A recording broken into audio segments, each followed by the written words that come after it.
Life, finds a way. Life, finds a way. How'd you like that Shakespeare? That was some Shakespearean stuff. Oh, Jesus. That was like just watching the movie. Yep.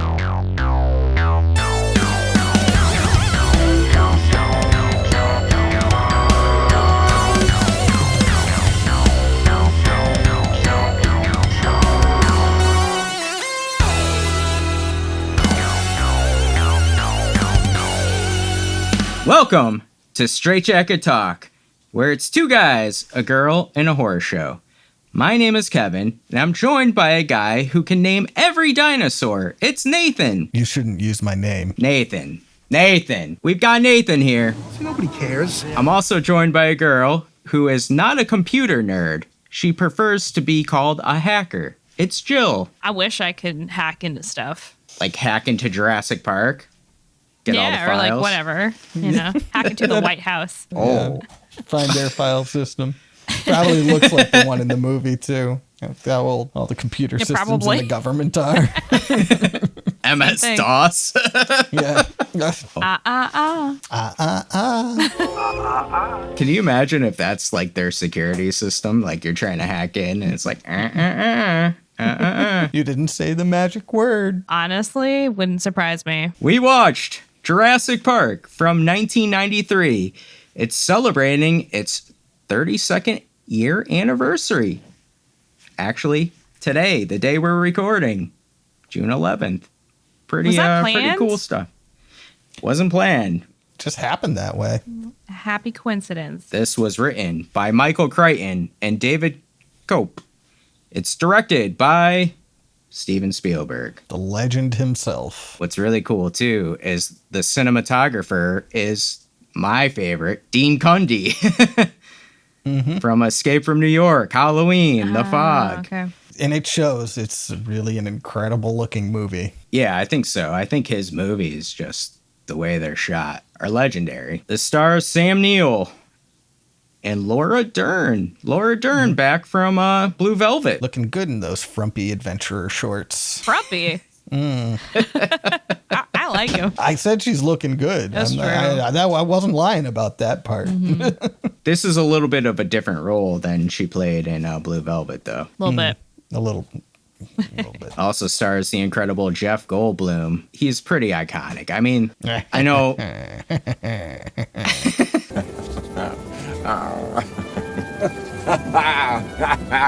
You'll have to get used to Dr. Malcolm. I know, like, The Fly is considered, maybe the movie that made him. Jurassic Park has to be the movie that, like, made him legendary and timeless, as they say. I mean, he's quoted quite a bit from this movie. There's so many memes of Dr. Ian Malcolm. It's ridiculous. So I just saw one the other day where he's, like, lying out, on the table with his chest exposed and everything. looking sexy as hell. There's no reason for him to look like that at all. The Riz, as the kids say. It's like all injured and shit.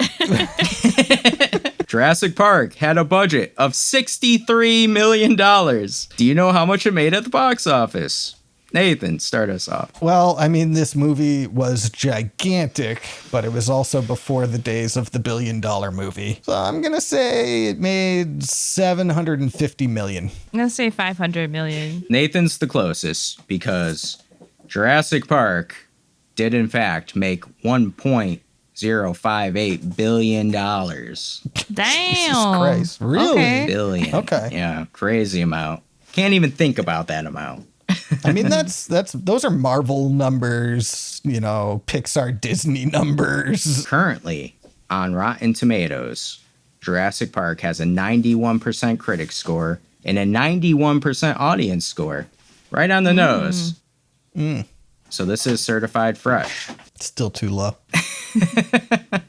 But what did we think of this movie? Before we go any further, if you guys could please hit the like and subscribe buttons and also hit the notification bell, because when we have a new video, you'll be the first to know. Isn't that right, Nathan? Yes, it's a privilege. This has to be one of the most iconic movies of all time. In fact, for me, I went and saw this in the theater probably on this day in 1993, because I was Damn. obsessed with this movie even before it came out. Like, I had the shirt, there's toys already, right, Nathan? Yes, there were. And I was super obsessed with dinosaurs. Mm-hmm. So I saw a picture of that T-Rex in my dad's Time magazine, and I was like, I've got to see this. You're the dinosaur kid. Mm-hmm. I mean, most kids are dinosaur kids at the end of the day, I think. But some kids are really dinosaur kids. Yeah. Like, really into it, and still are. As adults. It's funny because I was never really like a dinosaur kid, but this just hit me right. I wanted to go see it. It's probably because it was like talked about so much before it even, hit the big screen. As a little kid, and this is pre-internet, it was like you didn't have much else to look forward to. Like this was it. This was an event for sure. Watching it now, all these years later, it's cool how it still is a very timeless movie. I think it's one of those movies that has Spielberg written all over it, but also has some pretty horrific kind of images and a lot of scary stuff too. So I think it balances everything out good. But I want to get your overall opinions on Jurassic Park. Nathan, all these years later, how do you still like Jurassic Park? Is it up there for you? Well, I mean, in the last episode, we were talking about comfort movies a little bit, and this is sort of my ultimate comfort movie. I've seen this movie, I don't know how many times since I first saw it in the theaters as a child. It's incredible. The special effects hold up even to this day. There's only a few shots in there that even look dated, despite the fact that it has CGI from 1993. The characters are all fun. I mean, this is one of those movies where if somebody tells you they don't like it, you should be suspicious of them. Because if they're willing to lie about something so small, what else are they willing to lie about? Don't trust them. Don't trust them. I saw Jurassic Park.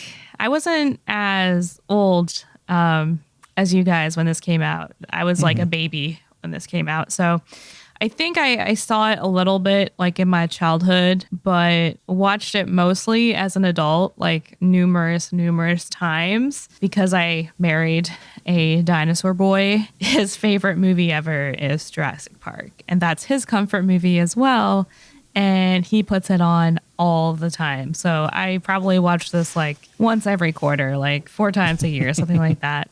Like if anybody is over or anything like that, Jurassic Park is on. So I've seen it so many times now as an adult, and it's also become one of my comfort movies as well. I also think like it is timeless. The CGI and like the puppetry that's used. One of my favorite scenes is the kitchen scene, like the back and forth of the puppets, like the feet of the raptors, and then the CGI is like really well done. And I also think it's a very interesting movie in terms of it's kind of like that Spielberg like adventure kind of movie, like dinosaur movie, but at the same time it's very much horror as well. Like, and I don't think many of the other Jurassic Park movies really do horror as well or as much as the first one. Like, it's freaking scary, man. And like also masterful at creating suspense and just like keeping you on the edge of your seat. So anytime this is on, like I'm fully invested. Everything is just so good about it. The acting's amazing. I don't know. I love everything about it. What's your experience with it, Kevin? It's funny because like everything you're saying is so true. I think I overdid this movie like early on in my life where I just watched it too much. Like the VHS was just worn. The cover was worn, you know, it's one of those like just tapes I would go back over and over again. So I think I did overdo it a lot because I hadn't seen it in a while. It's funny. It's like riding a bike almost. And like to your points about being a comfort movie, once it's like in and I'm watching it, it's like I never left. Yeah. You know, like you remember the scenes. In that helicopter riding down to the island, you're just like kicking your feet.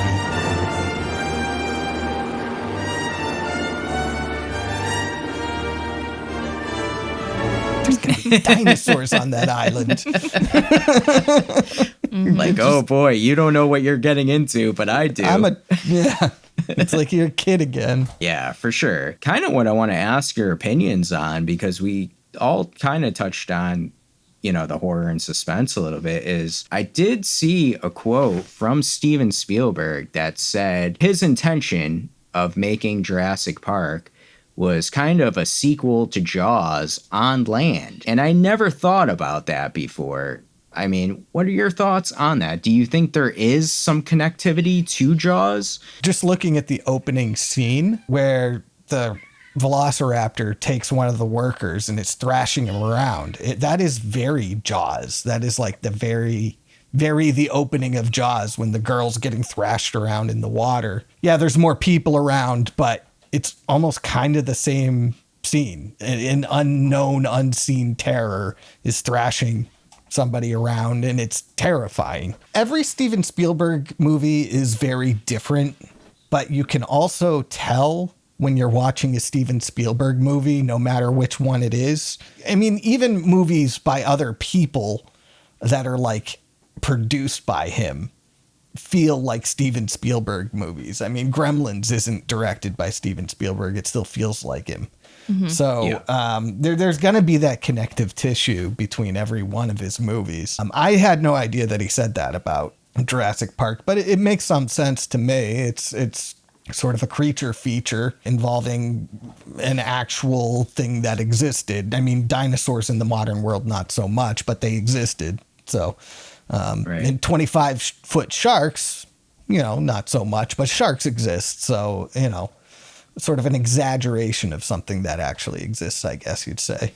But, Jill, how about you? Do you see any connectivity to Jaws? I mean, something you talked about too is kind of the suspense aspect, right? Because that for me feels like a connective thing to Jaws. I would say, yeah, there's like similarities with them being like monster movies and having that same like Spielberg kind of magic and stuff like that. But I wouldn't necessarily like say that Jurassic Park is a lot like Jaws. I hold a much higher respect for Jurassic Park than I do with Jaws. Like, I don't hate Jaws, like I like it, but I feel like there's so much more going on in Jurassic Park. Like, you have that whole kind of commentary on humans playing God and like messing with things we shouldn't mess with. I know there's like kind of commentary in Jaws about like outsiders to this island or whatever, but I can't really remember any like prominent commentary as deep as it is in Jurassic Park. And I also feel like Jurassic Park is, for me, just more like iconic. Like, I know Jaws is iconic, but I don't know. I think of like the funny scenes in Jurassic Park like all the time, and I feel like the characters are more prominent. Like Dr. Ian Malcolm, the kids are like really prominent, and our archaeologists. I don't know. I just I don't like to put them like on the same level, but I can see, like Nathan was saying, that connective tissue. But what do you think about that? It's funny because like I think there are some similarities for sure. Jurassic Park, I think, feels more like a bigger scale Jaws to me too. Like, even though Jaws, it deals with some of the town and things like that, a lot of it feels kind of condensed, and probably because the third act too, you're spending a majority of the time on a boat. With these insular. 3 characters. Yeah. Yeah. So this definitely feels larger, and of course there's more money at play here and the effects and things like that. But like Nathan said too, that opening shot to me is like a great callback to Jaws, where you just see the guy kind of moving. Same thing with Chrissy swimming in the water and getting the opening of Jaws. It's almost a mirror. So like I didn't even think of that, which is a great callback to that. Actually, they both have similar themes now that I think about it, in that the harm caused to people by the pursuit of money over safety. That's true. Yeah. That's true. John Hammond is set to open this park up. Yeah. I mean, that lawyer comes in to be like, this might be unsafe, blah, blah, blah. The moment he sees the dinosaurs and realizes, oh, this could make us a lot of money, all of a sudden that worker from the beginning of the movie does not matter at all. Right. It's similar to the townspeople in Jaws where, without tourism, there's no money coming into the town. Fuck that kid, It's funny because all the times I remember watching Jurassic Park, I always feel like we always start right as we're seeing the paleontologists digging up the fossils around. For some reason, I blocked out that entire opening of them loading the Velociraptor into its fencing area, I guess. Really? I don't know why. I have never thought about that. So to me, like a big question I have right away is if a worker died, they're still gonna try to open this park? I mean, it wouldn't be closed. Like the show must go on. It's the pursuit of money, Yeah, exactly. Like screw this guy. And what could happen, I mean, if there's millions of dollars on the line to getting, they're not going to worry about that one worker.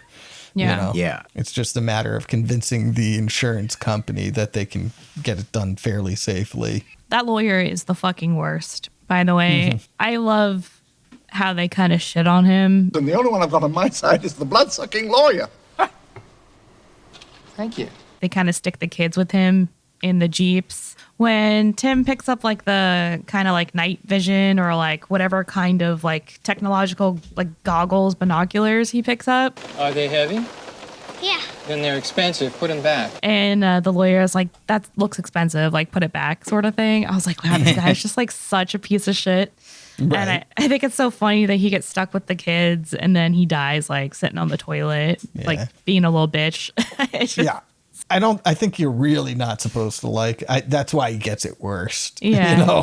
At the end of the day, I think he gets it the worst out of anybody. Yeah. It's the most graphic death scene for sure. Oh, yeah. And it's kind of T-Rex funny. comes down.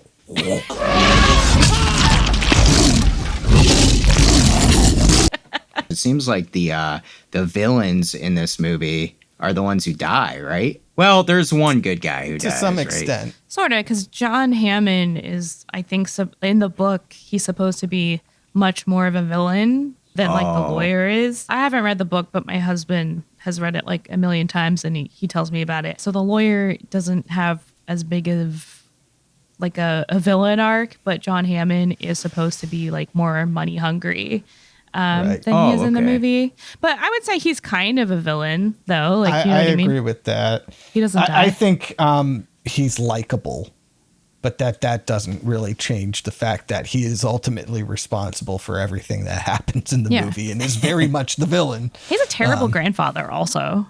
Yeah. This untested theme park involving, He doesn't care about those kids. No. I feel like. Yeah. Let's just show the kids the T-Rex. The fence will keep them safe. There's that scene too where he's like eating ice cream and stuff. Yes. They were all melting. The kids I'm are like, out hey there man, in the wild. your dude. grandkids are out there. Get in a Jeep, like, Do I don't know. something. Yeah, do something. Instead, don't eat ice cream. He doesn't ever do anything. No, he doesn't. He gets other people to do it. Yeah. The speech about the flea circus is in there. They all move, motorized, of course, but people would say they could see the fleas. Oh, I can see the fleas, Mummy, can't you see the fleas? Spends a lot of time talking about a flea circus, as if nobody has been eaten by a dinosaur. Yeah, it's all about his dream. He's like mourning the loss of his park basically when he's eating that ice cream instead of worrying about his grandchildren. I mean, he's still envisioning how he's going to get this thing done. Yeah. Oh yeah. You're like, oh, this is just a hiccup and people are dying, but this is just a hiccup. It's funny because like he's telling that flea story as kind of like I'm a sympathetic character here, Right. but I love Laura Dern's character because she's like, She just you're calls full him of on his crap. bullshit right away. Yeah, It's still the flea circus. It's all an illusion. When we have control again. You never had control. That's the illusion. The only thing that matters now are the people we love. Alan and Lex and Tim. John, they're out there where people are dying. She's like, I'm the smart character in this room right now, and I'm showing it right now. Not letting you get away with this flea circus nonsense. Like, shut up. I really loved Laura Dern's performance here as Ellie and her character. And there's like other scenes too where John Hammond's like, you know, he's like, I can't let you go, like, or I should be. And she's like, screw you. Like, you know? Yeah. What was the line? We can discuss sexism in survival situations when I get back. We'll talk about sexism in disaster situations when I get back or something like that. Yeah. In the meantime, I'm going to go be the badass hero. And she is. She's my favorite character, I think, in this whole thing. She's smart. She's funny. And like you said, she's badass. And she always puts herself into situations to like help others and also to help the dinosaurs when they see that Triceratops. She's willing to stick her hand into a giant pile of shit. That is one big pile of shit. In order to try and help the Triceratops. Yep. I love the dynamics between all the characters, to be honest with you. Like, I think they're all done really, really well. You know, Sam Neill, how he plays it, just because he's playing it kind of like a scientist, you know, very by the book kind of guy. Right. Laura Dern's more, you know, like Gill said, she's compassionate, she's caring, and she's smart. But she's also more sensitive towards like children and other people, whereas you know, Dr. Grant's kind of just I don't know. Smart. What's so wrong with kids? Oh, Ellie, look, they're noisy, they're messy, they're expensive. Cheap. They smell. They do not Some of them smell. Babies smell. Dr. Grant. At first. Okay, I guess so. They grow That on him is because his he has arc. to. Yeah, it's Yeah. true. He becomes Yeah. very compassionate, like at the end when the kids are like laying against him sleeping on the helicopter. This is one of the things I want to talk about. Like, clearly the children are traumatized. Like, especially the little girl. Like, she's always doing a blood-curdling scream. Like, these kids have been through some shit. I think early on, Dr. Malcolm's character talks about, like, you know, go check on the kids. Kids get scared, something like that. And you can definitely see, like, these kids being scared and, like, definitely their trauma. And he kind of, like, is there for them because she's, like, always repeating, like, he left us alone, like the lawyer. Yeah. And he's always reassuring her. I'm not going to. He left us! He left us! But that's not what I'm gonna do. Yeah. Yeah, I love that. Yeah, I mean, it is something that's sort of forced upon him. But at the same time, he rises to the occasion. He doesn't like kids, and that's his arc. Yeah. But he's a good guy in that, which means if you want to be a good guy in that situation, you have to step up for those kids, whether you like them or not. And then, of course, they grow on him. You know? Yeah. It's like kind of like the hero's journey. Like situation where he initially like rejects the quest. Right. I'm trying to put the kids into a different vehicle. And my teacher told me about this other book by a guy named Backer, and she said I should ride with you because it'd be good for you. Right. But then eventually he has to take care of him. It's funny because when I was younger and watching this movie, I always felt a little creeped out by Dr. Malcolm. Same. He grew he was on a me. little, yeah. But this watch,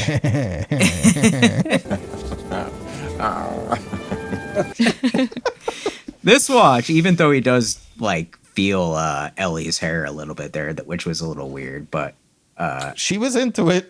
She didn't complain. Yeah, I mean, he just seems he seems just like one of those touchy-feely guys now. But yeah, but now she wanted to fuck him. Let's be honest here, though. Like, she wanted to fuck him. Yeah, I agree. And I mean, I would have. As a straight man, I get it. You know. Yeah. Right. Right. I would have. I mean, now he's really like, he was really my favorite character in this watch. He was right about everything. Let's be honest. Right. From the start, he was the one who was saying, this isn't going to work. Your scientists were so preoccupied with whether or not they could, they didn't stop to think if they should.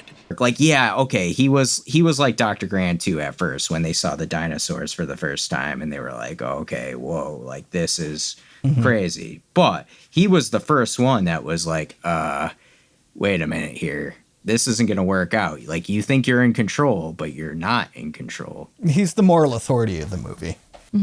Like, But he's the guy laying out the themes, basically. But like Gill said too, like in this watch, I really noticed he is like more compassionate as well towards like the kids. He's like, hey, you know, like, are the kids okay? Kids okay? I didn't ask. Why wouldn't they be? Kids get scared. You know, it's scary or whatever. And he, this time too, I always thought, I didn't say I was scared. Little hiccup in the power. I didn't say I was scared. I didn't say you were scared. I know. what? I always thought too, he was like doing something crazy where he was taking the flare and like running. And I'm like, what's he doing? Yeah. Years ago, I was like, what's he doing? But now I heard, like, clearly understood he was trying to do everything he could to get it away from the kids, you know. And It was a little because he's unnecessary, though. Yeah, Grant had it under Dr. Grant control. had it, yeah. I got you, but yeah, you still he gotta tried. award him. Yeah, right, he was trying, and he paid the price. But Yeah, I'm still not really entirely sure of the nature of his injury.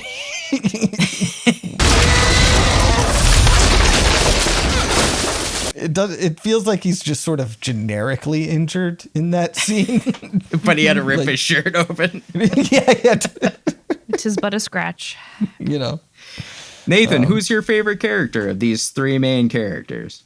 I mean, it's Ian Malcolm. He is so charismatic, and the Jeff Goldblum idiosyncrasies are just so entertaining, and you know, all the quirks. Sam Neill's character, Grant, probably my least favorite of the three, but I still like him because this is an incredible movie. What about the kids? What were your opinions on the kids? Because I think Jill said it right with the scream of the girl there. She had pipes, no? Yeah. She could ugly cry, too. Oh, yeah. Yes. Laura Dern does the same ugly cry in this movie as she does in Blue Velvet. They just don't focus in on it. But She has a good scream, too. she has a very good scream, yes. I think we might need a side-by-side. The kids, when I first saw this movie, they were the big kids. They were so much older than me. I mean, I think they're fine. They do their job of being. It's important for them to be in danger and for you to feel scared for them. Both of them loving Dr. Grant so much when he doesn't like kids at all. And which car were you planning on? Whichever one you are. Hey, look at this. Wait, hey, watch. Hey, come on. Is really funny. But other than that, I don't know. They're just kind of there. I don't know. How do you guys feel about the kids? I don't have much to say about them. Did you like Tim? Because, I don't know, Tim, Yeah. sometimes I liked him. Sometimes I was like, oh, God. I must go punch that baby. Yes, punch that baby. I really like the kids. I think they're very like important pieces of the movie. It's cool to get their perspective. On previous watches, I always thought Tim was like the worst. I always thought, wow, this kid is a little shit. He can't just like get it together. But on this watch, I was a little more sympathetic. I don't know. But in that scene where he has like those binocular things, in the vehicle when the T-Rex is coming through and he's just like on his stomach with like his feet up in the air. I was like, this is the original iPad kid for real. Like, you know, That's just true. gave me iPad kid vibes. He's kind of the worst. He's always getting into trouble. Like the scene with the electric fence. By the way, Dr. Grant did like such a dad thing where he pretended to get like electrocuted by the fence.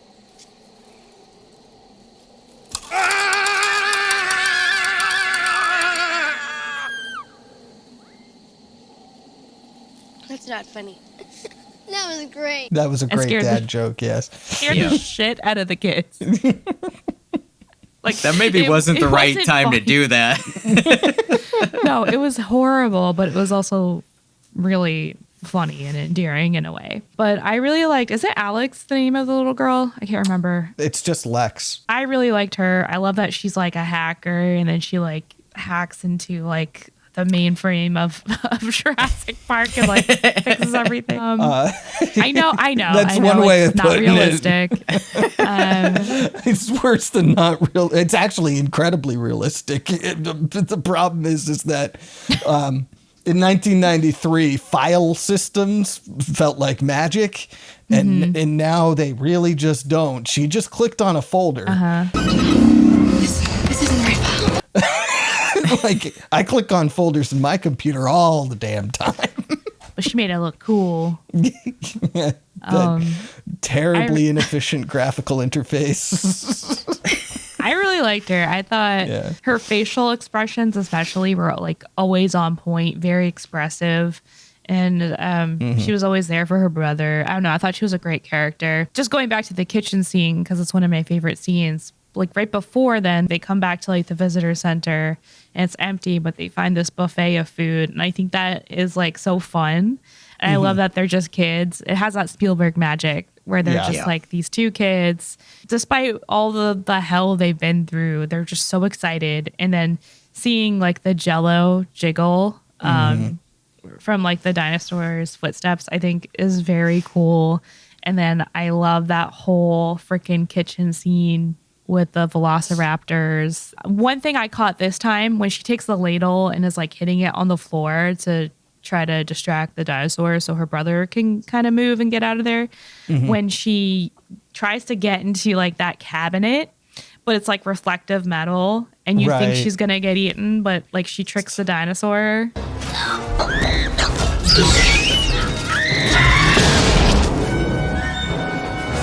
But it tricks the audience too. Yes. And it's so does both. That's one of the things I remember seeing the first time I watched this movie in theaters when I was 8 years old.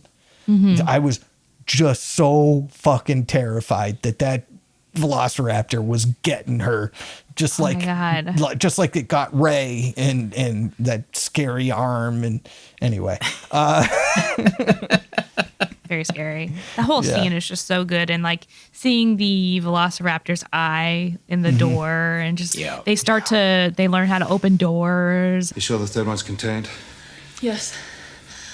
Unless they figured out how to open doors. And they're smart and they adapt. It's so scary, like shit. It's terrifying. Sorry. Kevin, what did you think of the children? No, that's kind of like a slasher movie scene a lot. You know, with the door opening slowly and how they're focused on like the claws and like the eyes and things like that. So at times you're not seeing the full dinosaur. You're using your imagination to build what's coming for you, right? Yeah. So I like that whole scene. I think was done really in the vein of horror. Like that is a horror scene. You can't tell me it's not. Well, I mean, there's a very sort of slasher dynamic to this movie when it comes to, it's the same format as a slasher. You got a group of characters and they get picked off one by one while other characters try to survive. Similar to Jaws. Jaws is, a slasher in the ocean. You're right, because like the way they the way they set up scenes too is very like slasher-esque and trying to get away from the danger and hiding out and suspense and things like that. So it is really well. Jill, to your point of the kids, like I didn't mind them. Tim is kind of like take it or leave it for me with him, because like sometimes I really like his portrayal, like when he gets thrown in the car or in the Jeep in the tree, and he's like, oh, I threw up. I threw up. Oh, it's okay. Like I thought that was really good. Like that was a really good acting performance. But to me, then he goes right back into like happy-go-lucky Tim, like nothing you know what I mean, happen. And I thought he was playing that too much. I know, I get you, but like things have changed. Adapt and then internalize things, and it shows up in misbehavior months down the line. So like when they start a goth band and stuff. Tim and the one of the best Raptors. lines in the movie after that scene too, by the way.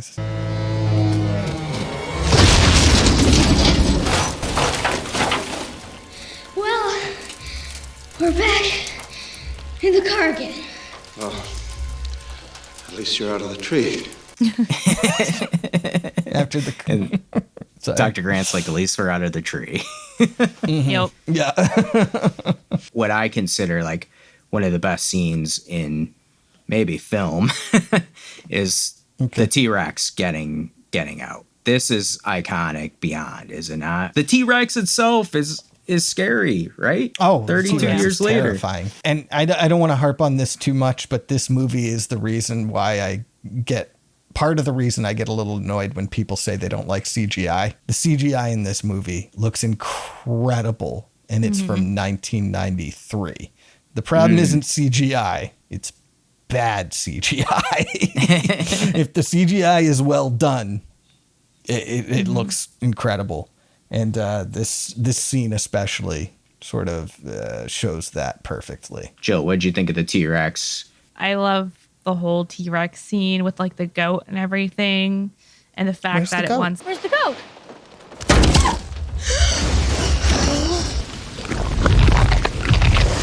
Yeah. Sorry. The goat just disappears. And then the fact that it like wants to hunt for its food is so scary. Everything about it is terrifying. It's like bloody. It's very horror as well. Yeah. I love all the dinosaurs. Like I think they're all done really well. But the T-Rex is definitely like terrifying. But I also think the Velociraptors are pretty terrifying as well. Velociraptors are the main bad guys, I'd say, in reality, of this movie. Yeah, because the T-Rex comes in and saves like the kids by... I was going to say, the T-Rex has a face turn here at the end. Character arc. Yeah. I think what makes the T-Rex scene work incredibly is they actually take away all the music. And you get the dum-dum, and you're focused on that water.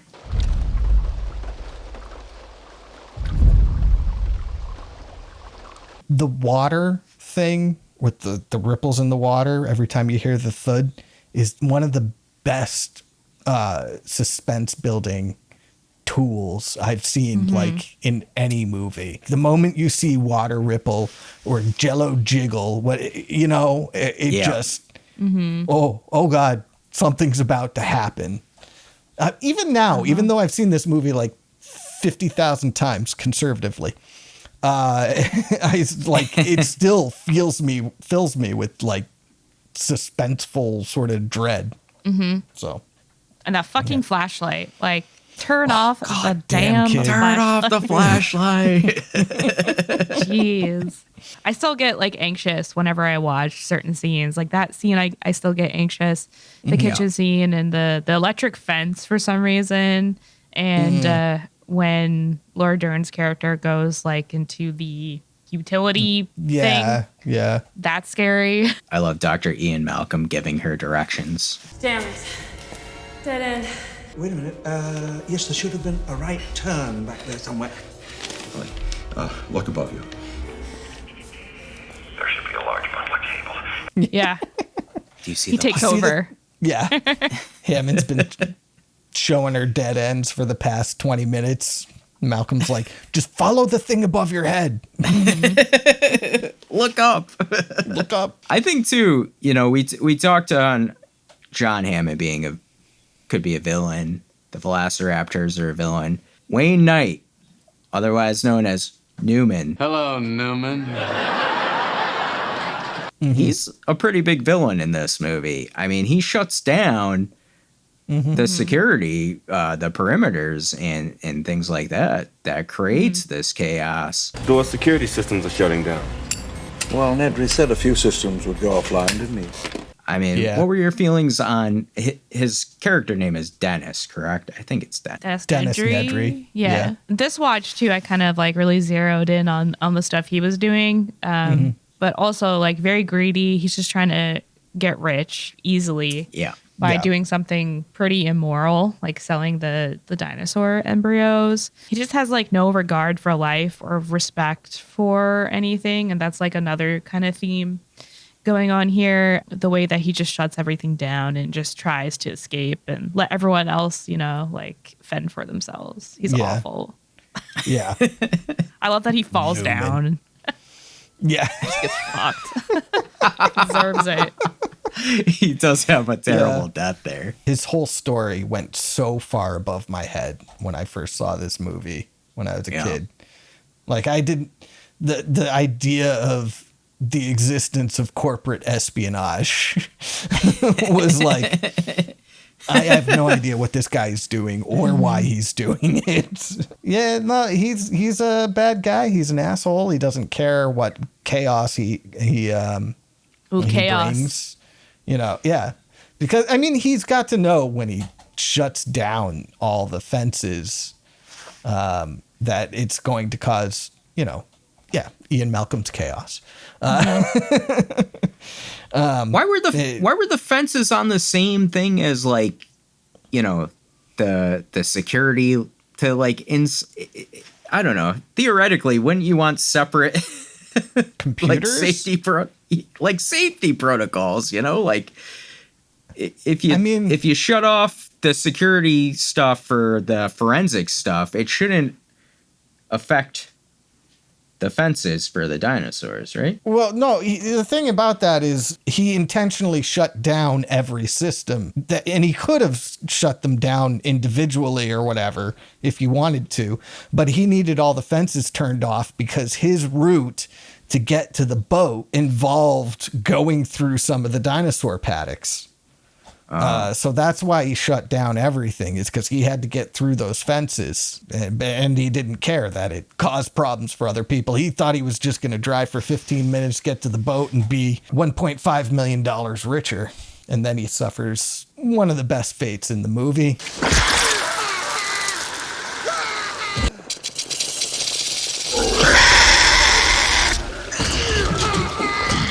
Was I the only one who thought that dinosaur was like kind of cute before he turned into a demon? Yeah. Yes. It's giving Gremlins a little bit. A little bit. Yeah. Yeah. He's making these like cute sounds. Noises. Girl gremlin.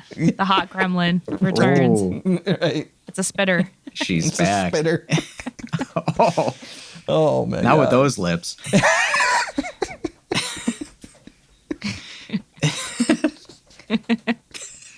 Oh, goodness.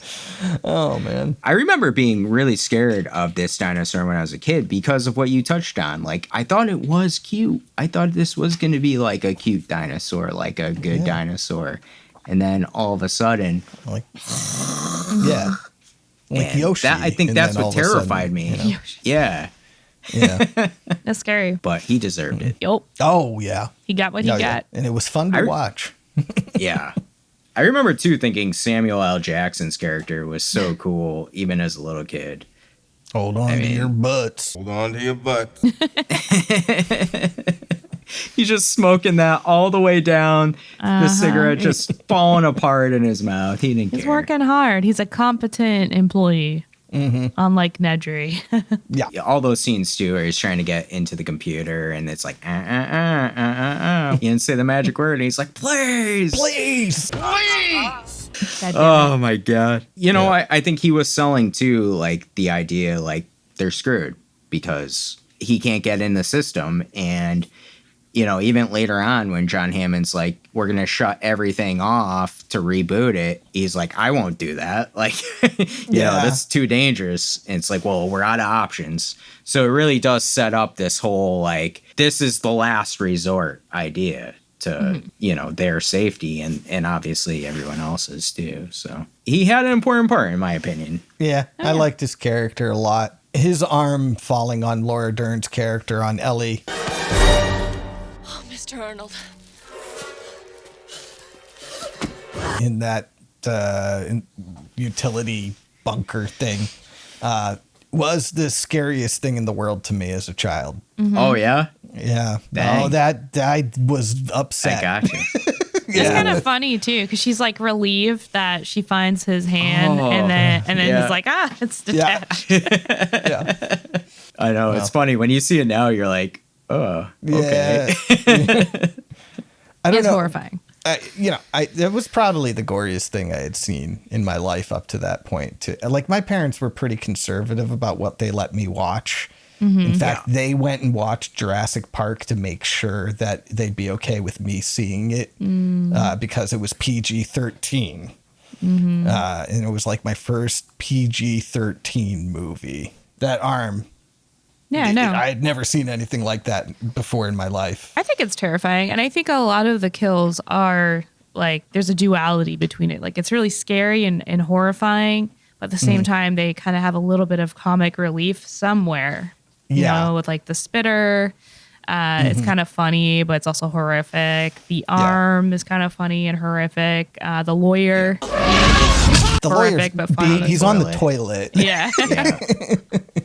So that's funny, but it's also like terrifying because that T-Rex is huge. So it's exactly what you were saying. Because there isn't really a lot of gore. I mean, there's really no gore in this movie, or very little, but they sell the idea of what's happening is horrible. So that's why I think it's cool too, because your imagination really does most of the heavy duty work in this. Yeah, that's true. I mean, except for the lawyer scene, pretty much all the kills are in some way off camera. Yeah, because even when what's the big game hunter their's name? Muldoon, Robert Muldoon. Yeah, when Muldoon gets cornered by the Velociraptor in what was a really cool scene. I mean, that whole scene was cool too. And back to Nathan's, like, this is very slasher movie-esque too.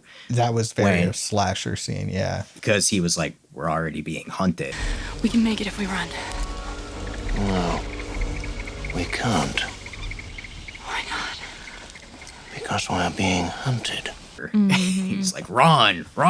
And then of course he gets it too, but like it's off screen, but you're kind of like, oh, it's brutal. Yeah.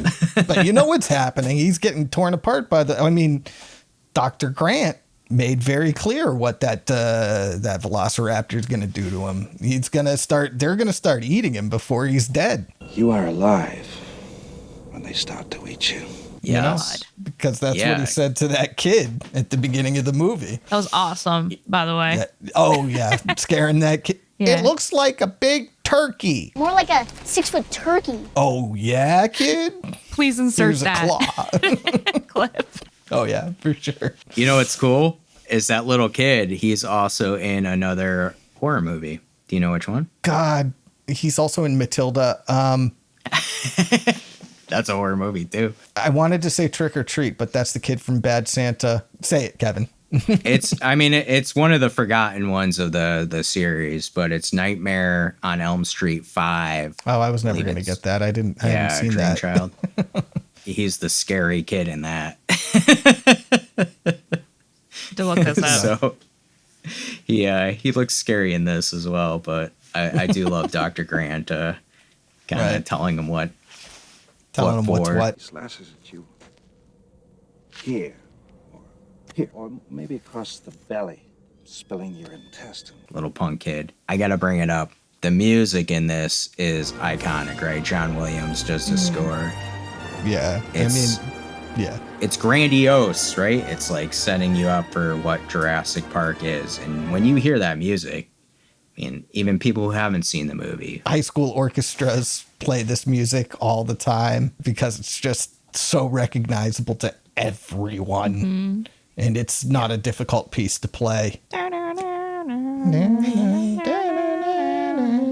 are those? Yeah. I'm on the helicopter. Scene too. It's so iconic when he's like, "Welcome to Jurassic Park." Welcome to Jurassic Park.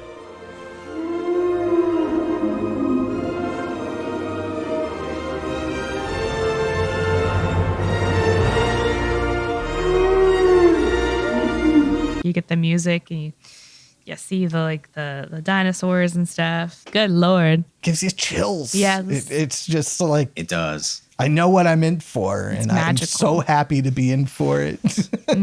Like you said, though, that scene too, specifically, even before the music, is like, it's a magic scene. It's really why I think movies are kind of like magic and watching something special, because that whole scene is amazing where, Dr. Grant takes off the sunglasses and he takes Ellie's head and turns it. And then you see the Brontosaurus, right? And then, like Jill said, the music picks up and it gets you with your feelings on these characters' feelings. Welcome to Jurassic Park. And we talked about like the scary dinosaurs, like the T-Rex, the Velociraptors, but like the Brachiosaurus that we see when they're like in the trees and everything.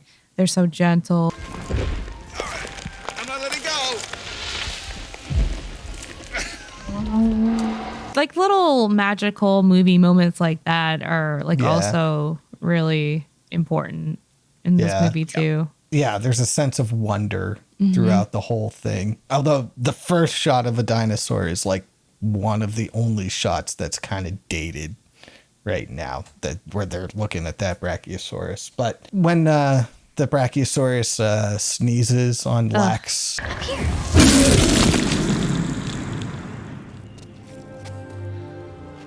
God bless you!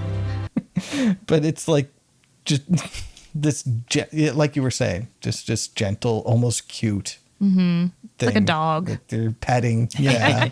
They're like. And Spielberg's really good at creating moments like that, where that are just sort of heartwarming in the middle of the worst thing ever is going on, and he manages to put that in there just to ease the tension. Because you need those. It sets everything up, I think, and kind of creates this masterpiece of a movie. And I gotta ask, do you both consider this one of the best movies of all time? Yes. I mean, no hesitation. Yes, this is one of the best movies ever made. I mean, my Letterboxd top 4 has Jaws in it, and I think this is on the same level. Also same. What do you think? Yeah. Yeah. It's not on my Letterboxd top 5 or whatever, but it's also one of my favorites. I know it's one that I'll keep coming back to just because it's kind of like a comfort movie. There's plenty of like wonder, terror, it just has everything. And the fact that this was made in 1993 or came out in 1993 is insane because it looks so good. And it set up such a successful franchise. Nothing will ever touch the first Jurassic Park. Like nothing they ever make will ever be as good, but it's still very prominent in like pop culture, with Jurassic World and like Universal Parks and everything like that. Everybody knows what Jurassic Park is. Most people have seen it. Most people like it, I feel like. What was the question again? Is this like the best movie ever, or one of the best movies of all time? Yeah, this is one of the best movies of all time. What do you think? No. No. No. I mean, yeah, for sure. It's funny because I would really like to hear somebody's opinion on if they really don't like this movie, because I haven't really talked to too many people that don't like Jurassic Park. Even if horror's not your thing. I mean, and another thing too with this movie is it kind of goes through a bunch of genres as well. It's it's really not one thing. I know it's really kind of a monster movie idea, right? I mean, with the dinosaurs, but it's a creature feature. It's kind of oddly also like a family adventure type of movie too. It's definitely fun for the whole family. Yeah, I think it just branches and reaches out to so many different types of movie fans, so it's got to be considered one of the best. And I think also like 32 years later, like we've been saying, it holds up for the most part. I mean, these effects hold up and it's still memorable. Yeah, I don't know, there's an old saying that like if you try to appeal to everyone, you end up appealing to no one. And I think Steven Spielberg heard that and said, hold my beer. Because that's like his entire career. He's one of like the only guys who can just do that. Because if you want depth, you've got it. You want popcorn spectacle, you got it. You want drama and good acting. You got it. He's a master. He's a genius. There's no way around it. He makes the best popcorn flicks, and Jurassic Park is one of his best for sure. And just like Jaws, he didn't win an Academy Award, right? For Best Director for Jurassic Park. What did he lose to, though? I'm not sure. I might have to look this up. Schindler's List. 1994 was Schindler's List. So Clint Eastwood for Unforgiven, which I have not seen, Unforgiven. so I have nothing to say about that. This in the same year as Schindler's List? Looks like Schindler's List was the next year. Was Spielberg not even nominated for Jurassic Park? I don't know. I don't think he was. I don't think he was even nominated for Best Director. That is a travesty. Which he wasn't even nominated for Jaws either. Yeah, I mean, that makes some sense though, because like, who's this upstart fucking kid, making a classic, a modern classic as his second movie ever. I know, I hear you, but I mean, he grossed $100 million for Jaws. Yeah, it's the first movie to ever gross $100 million, I think you said at one point. Yeah, yeah, exactly. It's why there's the title Summer Blockbuster, because of Steven Spielberg. And then he doesn't win the Academy. He's not even nominated for the Academy Award for the movie that did that. Like, all right. Yeah, it's bonkers. It's a little crazy. Yeah, for sure. Is there anything else that you want to? I mean, I could like go on forever. I'm trying to condense this down a little bit. I loved Muldoon. I really did. Yeah. Mm-hmm. Same. I was really sad when he died. Yeah. Or, he went out. They should all be destroyed. They should all be destroyed. I mean, we could talk about how shitty most of the sequels are if we want. I haven't seen most of the sequels. That's why I didn't bring it up. I mean, I have seen The Lost World, obviously, and I thought that was... We saw 3 in theaters together. Yeah, we saw 3 together. Mm-hmm. Yeah. And that was... I remember coming out of that movie extremely disappointed at how bad it was. I hear you. Like, obviously, I don't think it was great, but, like, it's fun. Like, it's not... Jurassic Park 3 is fun? It's just fun. I don't know. It's stupid. No? Jill, what did you think of You didn't like it. And I've seen all Jurassic World ones, I think. So. Oh yeah, the new ones and stuff. Yeah. Jurassic World. The first one is okay. The first one's pretty okay. The ones after that, it's just like dumb shit after dumb shit after dumb shit. Although the first one has that dumb shit where they're like, oh, we want dinosaurs for the military.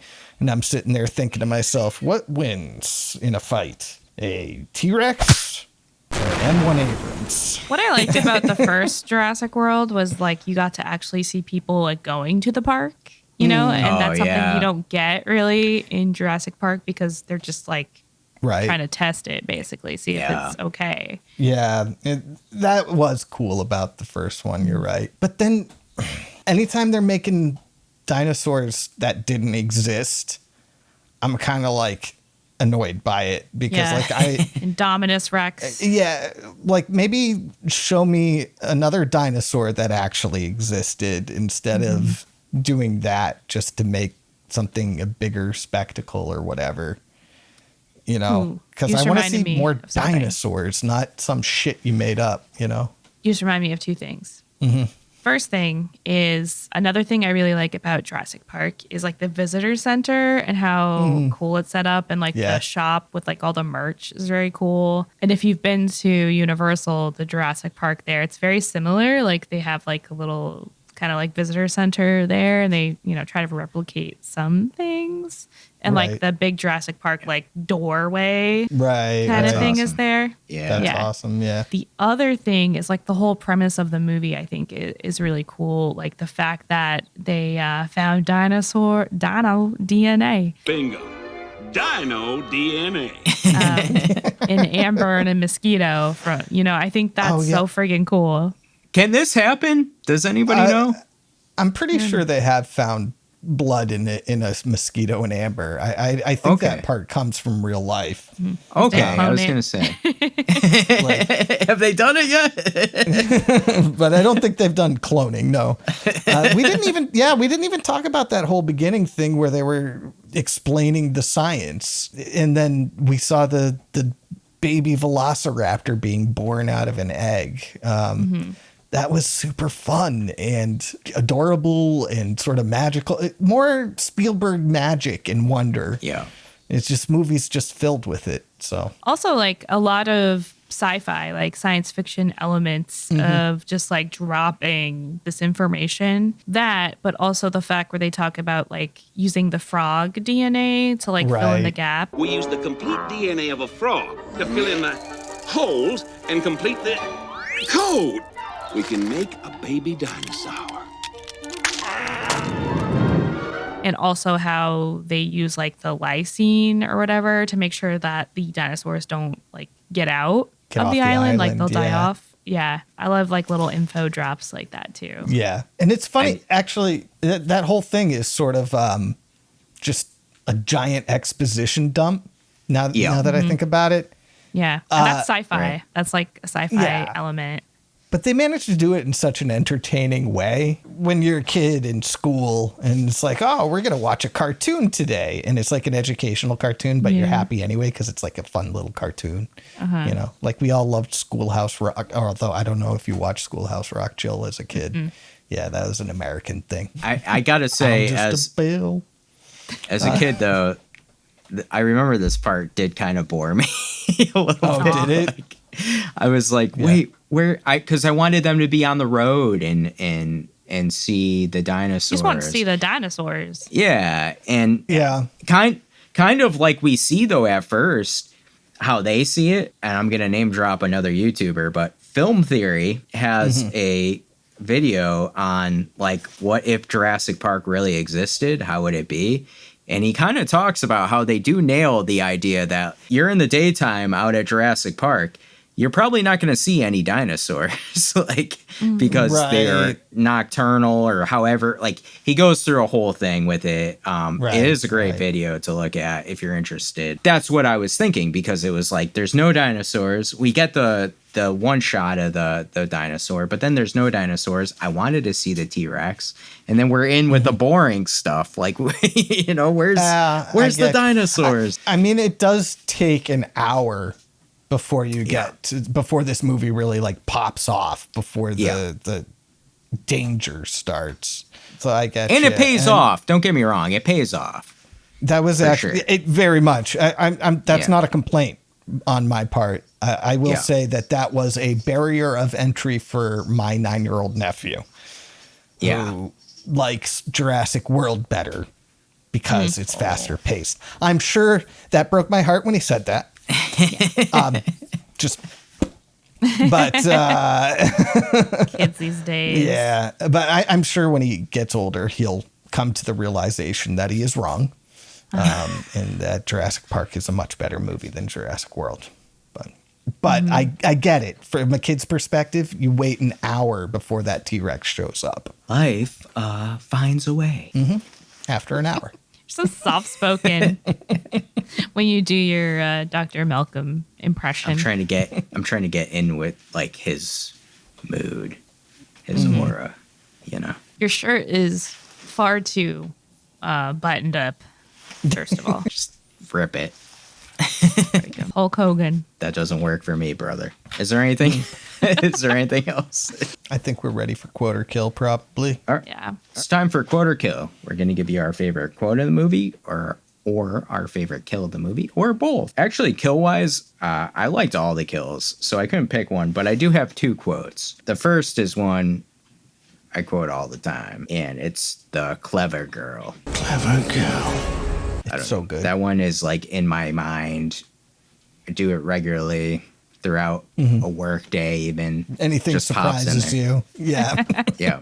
Also, probably the one that I picked up on this watch, which I loved. John Hammond talking about all major theme parks have delays.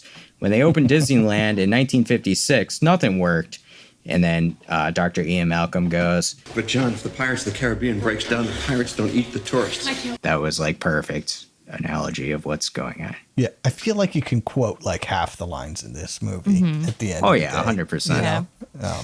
And there's such a disconnect with John Hammond and like the reality of what he's doing. And like he's just so blinded by like making money that, he doesn't understand that the gravity of the situation. It's not like Disneyland, you know? Right. You know what? I hate to throw this out, but I have one more because it just hit me today too that I never saw this line in Jurassic Park ever. And it's when Ellie and Muldoon find Dr. Ian Malcolm after the T-Rex is throwing him or whatever, and he's all busted up.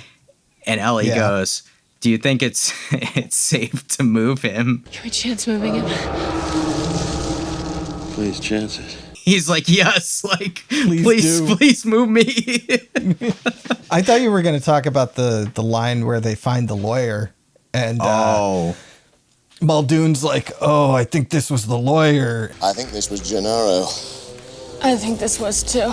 And Ellie's like, "I think this is too," when she's like 10 feet away from him. Yeah. I noticed that too, for sure. I was like, "Oh God." Yeah. That's not good. Yeah. Jill, how about you?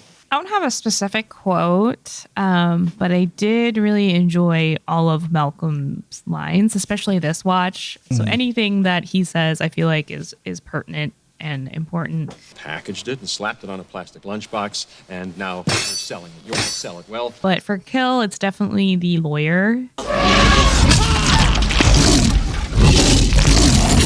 I look forward to that every watch just because he's such a shitbag, dude. Like, he's the worst. And, you know, you love to see it. You love to see a shitty person die, no pun intended, in a shitty way. I seem to remember, like, I always thought he had his pants, like, down, like, around his ankles. Like, he was actually, like, shitting, but it's not.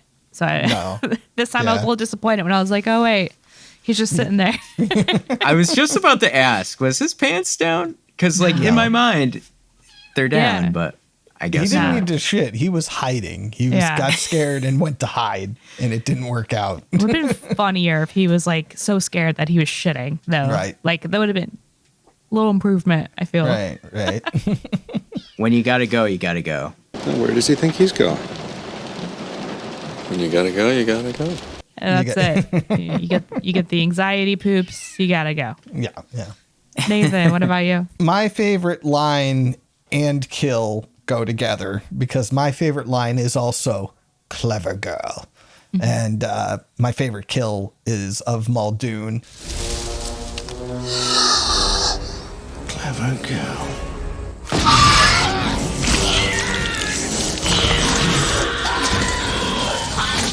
I just love it so much that whole thing is foreshadowed at the beginning of the movie. And that's when the attack comes, not from the front, but from the side. From the other two raptors, you didn't even know were there. Like, Dr. Grant tells that kid exactly how Muldoon is going to die.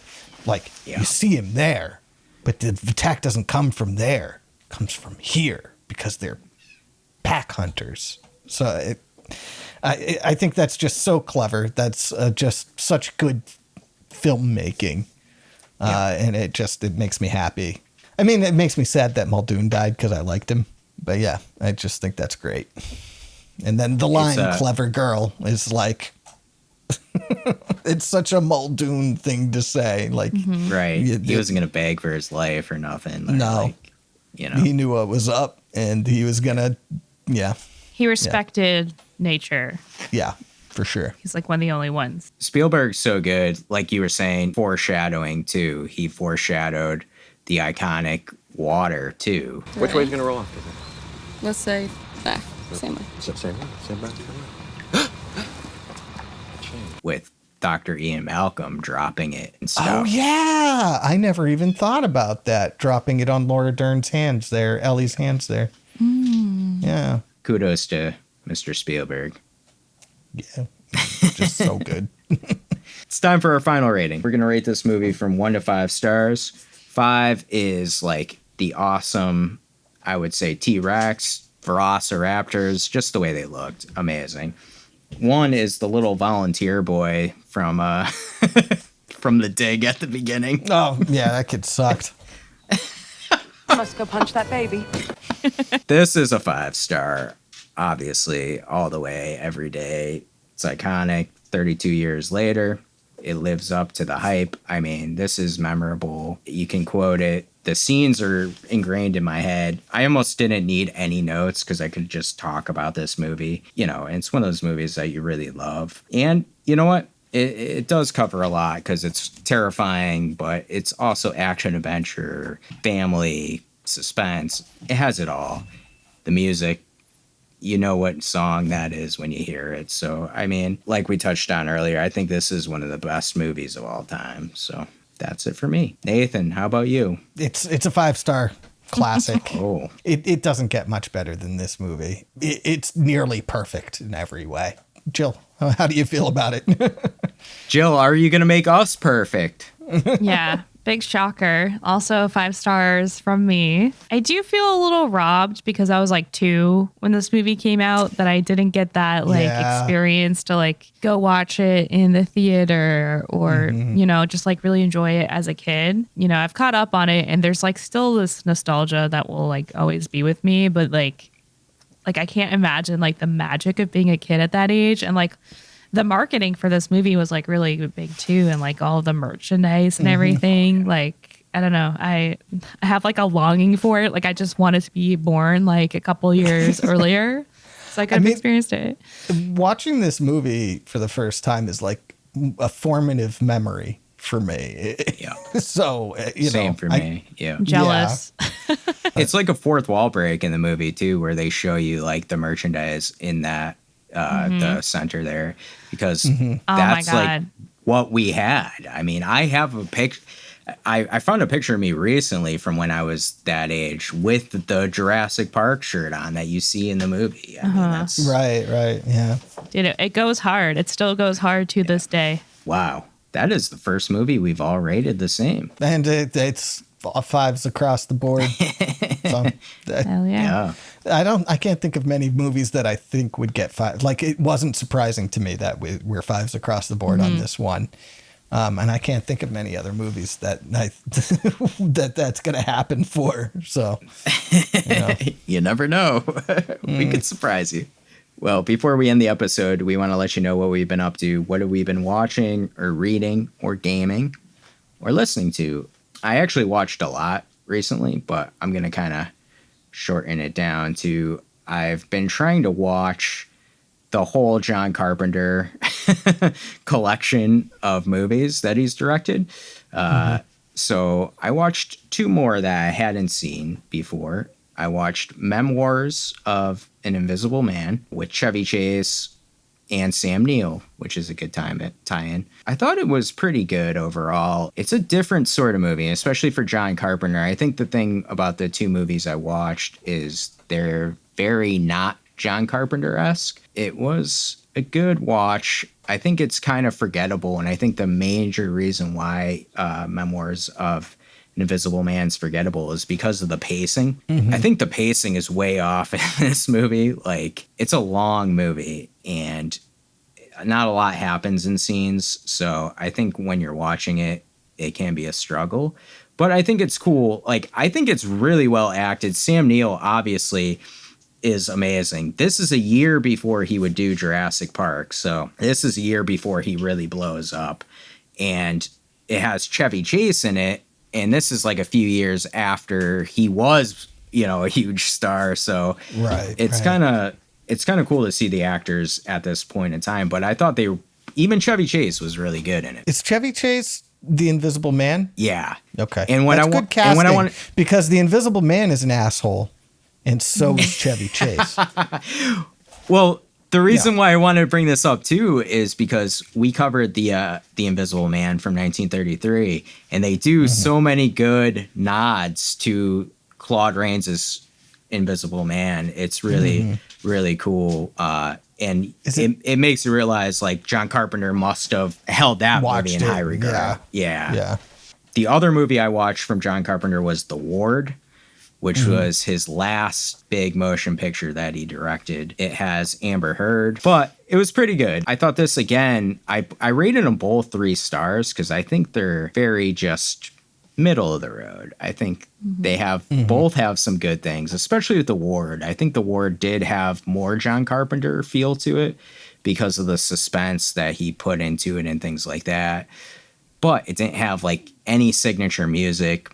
It was made in 2010, so it's very 2000s-esque. I think I said in my Letterboxd review, it was like John Carpenter tried to make like a 2000s movie, and it just fell flat. Like, don't make that. Make what you make, because that's what we're here to see.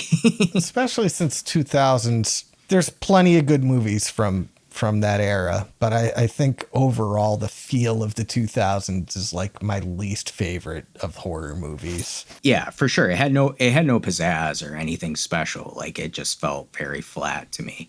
But I think it's worth a watch. I don't think it's as bad as people make it out to be. You know, I think people want to hate on it because of Amber Heard, but she's fine in it. And I think there are some actual good, like, scary moments. Jill, you might actually like this movie a little bit, because it does have some things that you tend to like in horror movies. Like what?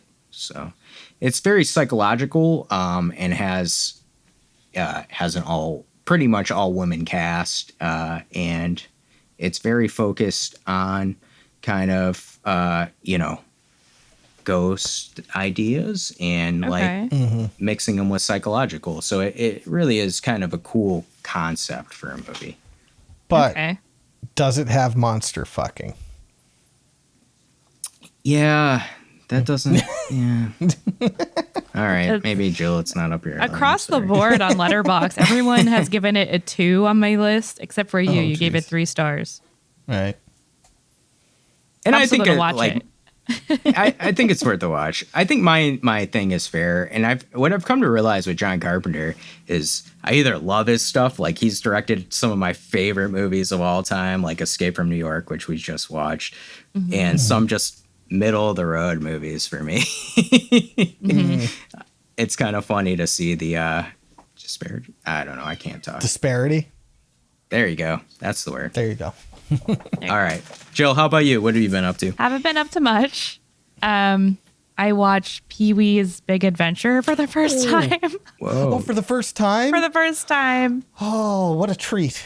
Yep. I didn't realize it was like a Tim Burton movie. Yeah. Until I heard the Danny Elfman popping in hard. Right. Yeah. Yeah. So my friend made me watch it because I had never seen it. And apparently that's like sacrilegious. And my initial thoughts were, is this like American Mr. Bean?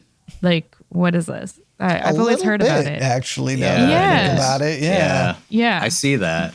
But way more like zany, dude. All because of a bike. Like, just don't steal someone's bike and you won't get waterboarded, I guess. Definitely don't put it in the Alamo, the basement of the Alamo.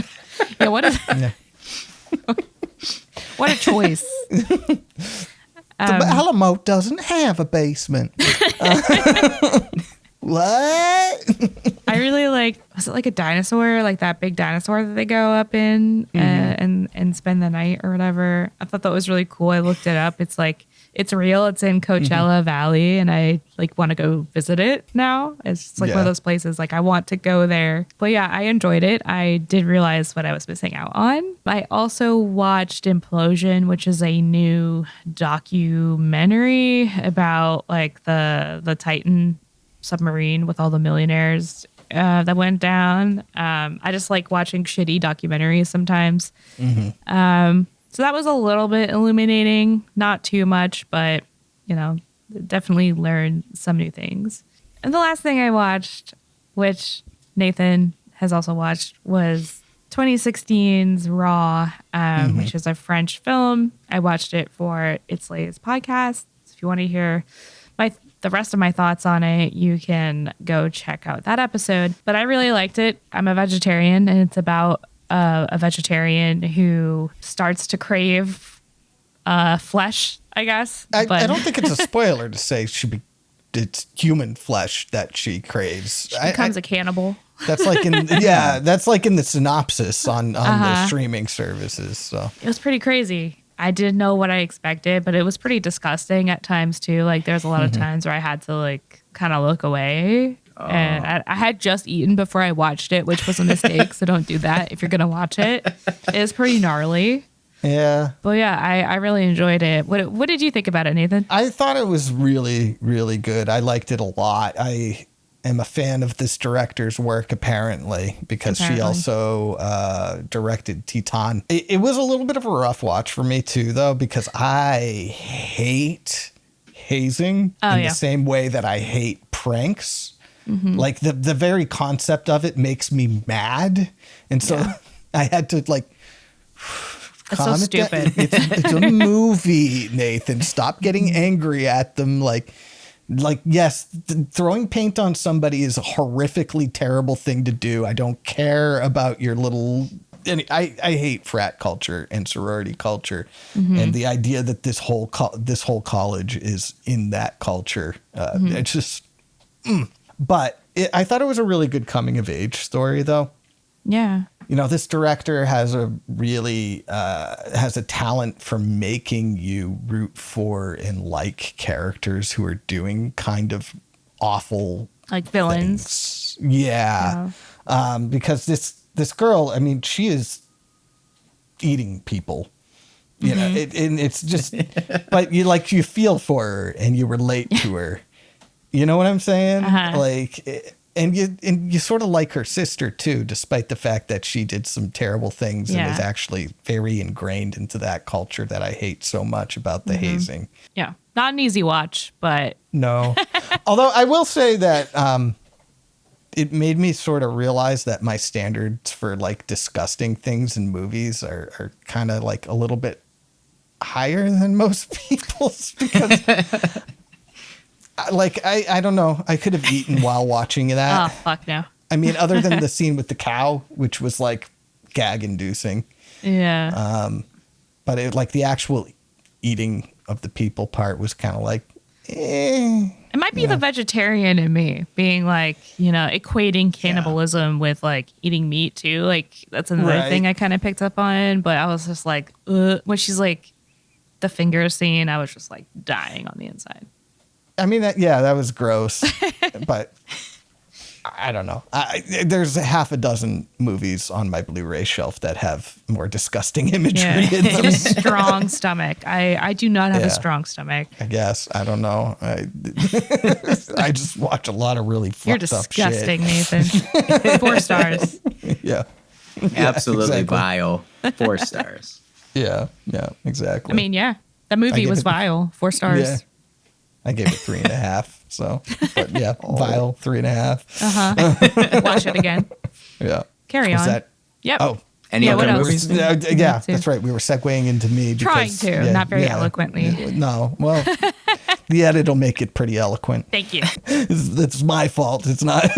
You segued just fine. So I also watched Beetlejuice. Oh. The second Beetlejuice movie. First watch? First watch ever, yeah. I think people are being way, way too kind to that movie. Oh, damn. I hated it. I don't usually like to go negative with this segment. I like to talk about stuff I really like, but unfortunately, I didn't really watch a lot of stuff I really like. So here we go. I think Beetlejuice is a piece of trash. 1.5 stars on Letterboxd. Yeah, wow. There's way too many plot lines all trying to interweave. There's plot lines that go absolutely nowhere. You cannot put Monica Bellucci in a movie and then have her not matter at all. You can't She was hot, do that. though. She was so hot, but she didn't matter. If you took her out of the movie, nothing would change. Oh, no. Yeah. How about Michael Keaton? How was he as Beetlejuice? I mean, he was Beetlejuice. He's good at it, but so what? He's in a bad story. I liked it. What about Beetlejuice? Jenna Ortega. Jenna Ortega was she might as well have just been playing Wednesday again. To be honest with you, which is fine. She's good at that, so it's not like it was a good performance. God, I really hated that movie. Wow. I think most people are sort of saying, "Oh, it was disappointing, but it was okay. You know, it's fine." And after watching it, I was just like mad that it was made.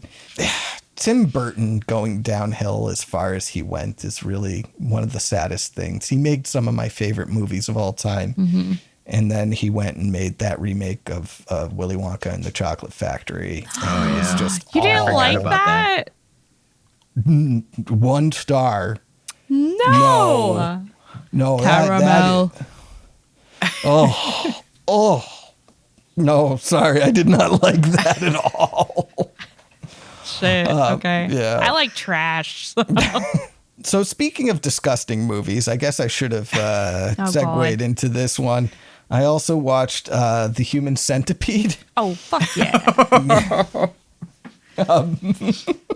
I also didn't really like this movie very much. I don't know. I didn't hate it. I kind of went in expecting to hate it. And I Same. didn't. I thought you were going to hate it. I thought he was going to like it, to be honest with you. Yeah. I thought 4 stars. No. Let me tell you, it is not as disgusting as I was sort of expecting it to be, which is fine, but I was also sort of bracing myself, and I ended up a little bit disappointed. You're a nasty, nasty man. I don't... The nastiest. It's conceptually disgusting, but the actual execution of the way they showed it on screen was just kind of like, okay, I don't know. It was a little, for its concept being what it is, I kind of found it a little bit on the boring side. Yeah, I did too. There's a lot of just like, okay, now we've got these people sewn together. What do we do? And they just sort of make up boring scenes. I don't know. It was fine, I guess. I gave it 2 stars, which means I liked it better than Beetlejuice. Damn. Yeah. Whoa. Yeah. Damn. Whoa. I bought a Switch 2 and I've been playing Mario Kart World, and that's fucking great. It's so good. That's you Way can to be a end on a cow if good you note. want. I play the cow all the time. That's You play my the character. cow all the time? Yeah. Yeah. Or the Cow's piranha great. plant. Piranha Plant's great. Uh-huh. My main in Mario Kart has always been, since Mario Kart 8 has been Rosalina, so I've been playing mostly Rosalina. But She's a fucking babe. Yeah.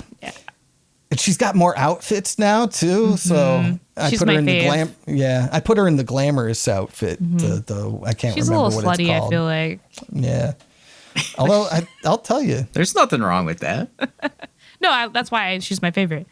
Daisy's the sluttiest in the game. You when think you think so? about it. Yeah, she's got a bikini as one of her outfits. Shit. Oh. Yeah. None Wait. of the other female characters have bikini as one Who of their is- outfits. Kevin's main in, I'm not going to say the name of the Mario Kart because I say Mario and you guys are going to Who's make fun my of me. guy? Canadian way of saying Mario. Mario Kart. Who do you think my guy is? Yoshi. I bet you play as Mario. No. Toad. You're both wrong. No. Yeah. Who do I like in movies? Waluigi. Oh, do you play Bowser? Which one? Jill got it. Waluigi? No, that makes sense. Waluigi, yeah. I played him the other day and his laugh is Invisible Man my territory. Yeah. Oh. Diabolical. I love it. Yeah, yes. Waluigi's a good, yeah. That is interesting. Waluigi is like a meme character at this point, just because like he doesn't need to exist. He's just kind of stupid, but that makes him great. Yeah. Says a lot about a person, you know? Very illuminating. Right. That's what I want to know too. You out there, who's your go-to Mario Kart character? Let us know in the comments. Well, that does it for our review on Jurassic Park and what we've been watching. We're going to put the links down to our letterbox so you can take a look, especially at Nathan's, and see what vile content he's watching and giving 4 stars to. But you can take a look at all the movies that we watch and we rate on there. We'll be back with another episode, and we're going to be watching Nathan's pick, From Dusk Till Dawn. But until then, hold on to your butts. Back to the padded room with you.